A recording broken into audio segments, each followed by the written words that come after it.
This is my Lionel 671R radio controlled electronic set. These were made from 1946 to about 1948, but they were still cataloged in 49, I believe. It looks at first glance to just be a regular 671 turbine, but it was actually revolutionary for the time because it worked off of using this special transformer down here. And each one of these buttons would activate a different feature of the train set. Anywhere on the layout, that was the idea. Basically, Lionel, after World War II, was predicting command control. This is command control from the 40s, and it's a little bit finicky. They have a reputation for being very unreliable. In my experience, it seems like it just doesn't like big layouts. If I take it upstairs, I have everything working. At first glance, this might just appear to be any old turbine set, but this one uses radio receivers in each of the freight cars to open their couplers anywhere on the layout. There is no UCS track or 027 control track or anything like that necessary. You can do it anywhere on the layout using radio frequencies. It uses this special electronic, it's called a transmitter, and each button does a different car or action, and you can actually use any freight car on this. You can throw a receiver inside any operating car and theoretically do it anywhere on the layout. It's really neat technology. The way this works is each button sends a radio frequency through the rails of the track, and it gets picked up by receivers inside each of the cars that are tuned to a slightly different frequency, and each button produces a slightly different frequency.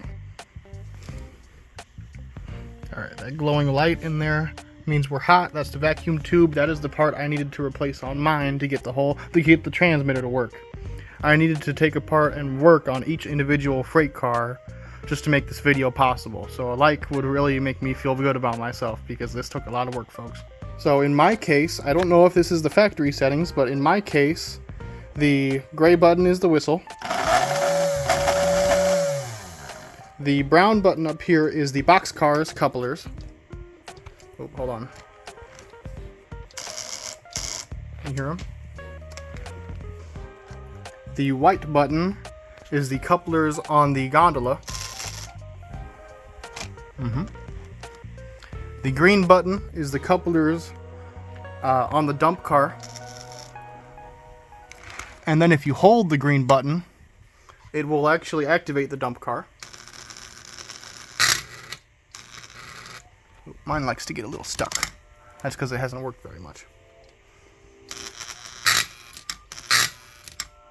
And I don't know which button the couplers on the caboose would be. It has a receiver in there. I think my particular one is toast, but it does have a receiver, and I don't know which button it was. I would predict it would be either the yellow or the orange one, but I have no way of knowing because they go for $200 on eBay. And there are no replacement receivers on eBay, I looked. So this is my set, and I will put them all together and demonstrate that it does run, and it does work just as advertised, and I'm quite proud of it, to be honest with you. So hold on, give me 1 second. This is Kujo. He likes to sit and watch the trains go by sometimes. Okay, so gray button is the whistle. And red is the E unit. And then, as you can see, there are no uncoupling tracks on this small oval of track. This is all just regular old fast track. And so I'm going to push the green button, the white button, and then the dark brown button, and it will uncouple all of the freight cars in series, and then I'll shut down the train so it doesn't run into each other. So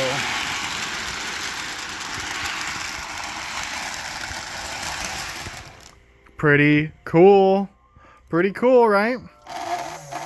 Yep, right, Kujo? Yeah, I know. So again, each button is a different radio frequency, and you can tune them to make your own cars with this. I don't imagine a lot of people did. It seems like the track, again, needs to be really, really clean, along with your wheels. Otherwise, you just have dead spots and other stuff. But again, this is the only video on the internet of one of these actually working. And I'll zoom out just so you can see all my work over here on the transformer, so you know I'm not lying to you. and this is really neat for 1946. Alright, I'll zoom out here, and you can see these are the only two transformers I have here. And I can push, you see I have the direction. Whoa! Lost my train. Actually, this is perfect. So, there's a whistle button over there, but that's it. Red button is the E unit. Not enough power.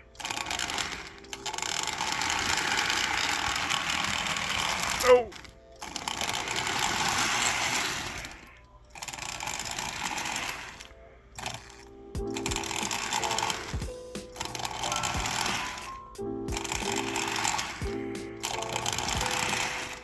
The way these operate is this box here sends out a radio frequency through the rails of the track, which are picked up by the receivers in the cars. And each button transmits a slightly different frequency, and each receiver is tuned to a slightly different frequency to each other. Which means that, I don't know the exact numbers, but the red button wouldn't just do everything, it would just do one thing, which in my case is the E unit or transmission. And you can tune these yourself to different frequencies, but I got lucky and they were all what I believe to be the original. And you'll notice there's too many buttons for the set here, and that's because you can add these receivers in the cars to anything. That was the idea.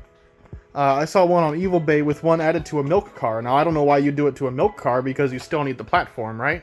So, well, you're just going to be throwing milk churns out the side of the car? What? That doesn't make any sense. Now, the mail car, or the merchandise car, would make more sense, in my opinion, to just dump out the side anywhere. So, as you'll see, there is, behind the remotes, there is no UCS track there. And if I push the green button, it sends a specific radio frequency through the rails and is then picked up by the operating dump car. If you press it, it unlocks the couplers, and if you hold it, it dumps. And all the rest of the cars, only the coupler is open. See? It is finicky. It seems like the track needs to be pretty much spotless, along with your pickup rollers and your wheels, which is kind of, you know, I'm used to having the cars just be, you don't have to have the wheels spotless, but in this case you do if you want everything to work. So, to my knowledge, this is the only video on YouTube of the entire set working as it should. Now, it's being very finicky with me on my large layout down here, but this is really neat technology for the 40s, man. So again, the gray button is the whistle. I don't know if the 671R had an operating coupler in the back, just like the cars. I don't know. I have 3 of the tenders for them, and all of them don't have the hardware.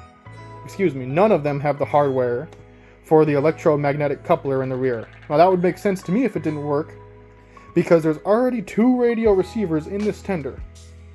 One for the whistle and one to send power to the E unit.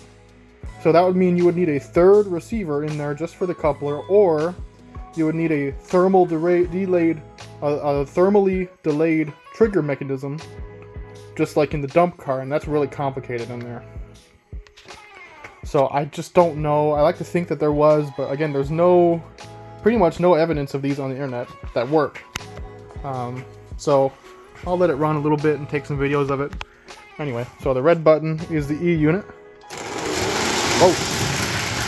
Oh yeah, I see I uncoupled the cars there. Let's see if I can do some work here.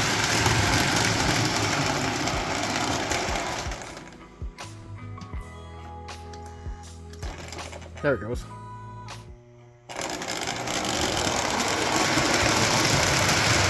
Really neat and very ahead of its time for the 1940s.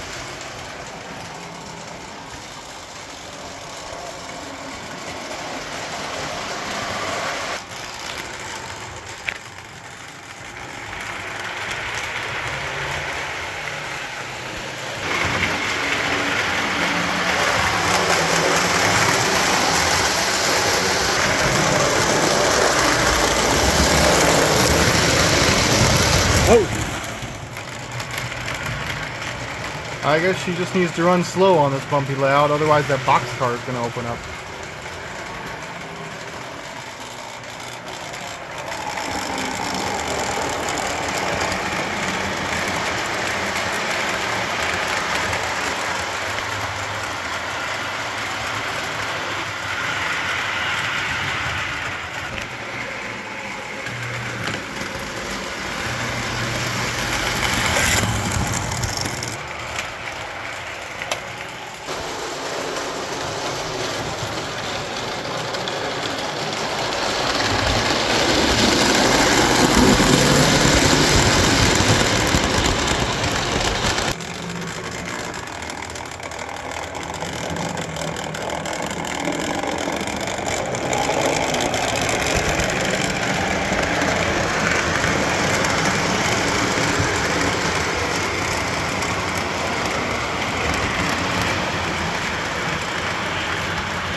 Alright.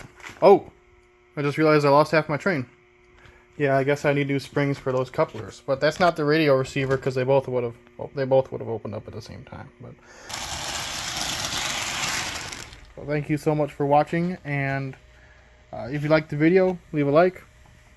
It took a lot of work to get here. And if you find any more YouTube videos of this train set, you let me know, because I haven't found any. Because believe me, I did some research when I got this thing and I couldn't find anything. So if you have any questions also, I'll answer any questions in the comments. Because there is nobody to answer them. So.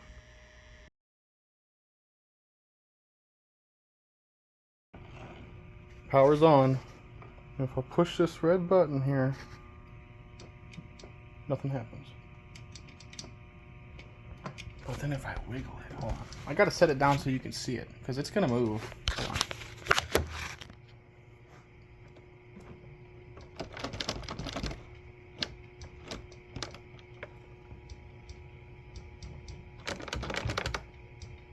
God dang it, it just moved, it just worked. It's really finicky, but I want it to work on camera. I want to see if I can get it to work on camera. So power's up.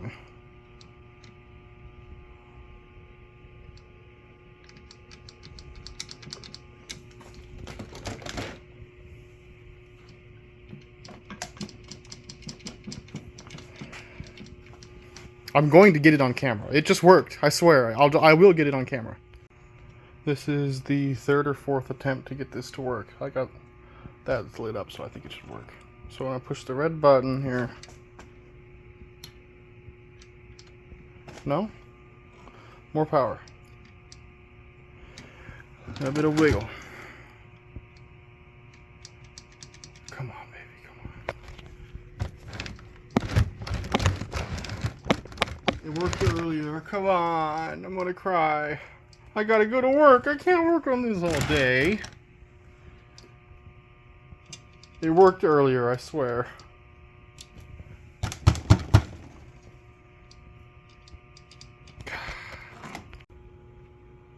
Yes! Yes, yes, yes! Oh my god, I got it. I got it. I got it. I've learned. Okay, I wiggled a wire. I got it to cycle about 6 more times, but when it is running, it draws the power here with the frequency on top of it. So you need good power and the button at the same time. Just button won't do it. So when the engine is running, the motor is drawing all the power, and thus the E unit has less power to work with. That's what I'm understanding. So it doesn't want to work while it's in motion. I'm pushing the button now. But I will set you down and hold it still with power on and see if it cycles. This should cycle right here. Power's on, it's in forward, and I'm pressing the red button.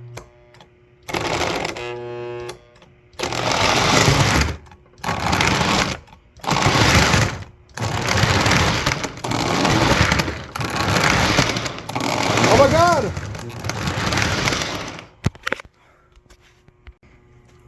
Power's on, gray button. That sounds like a whistle motor. Holy crap, this is freaking awesome.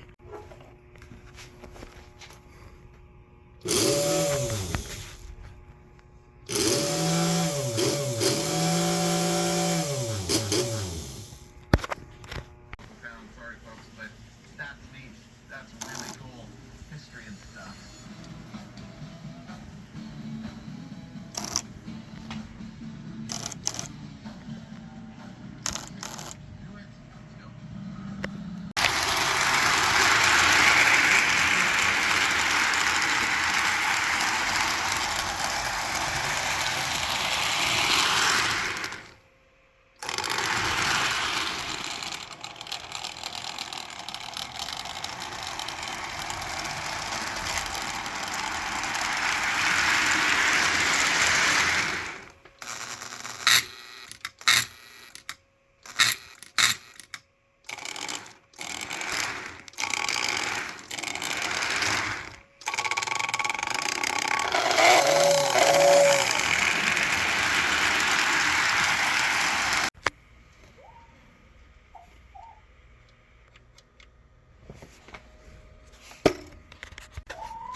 It is finicky.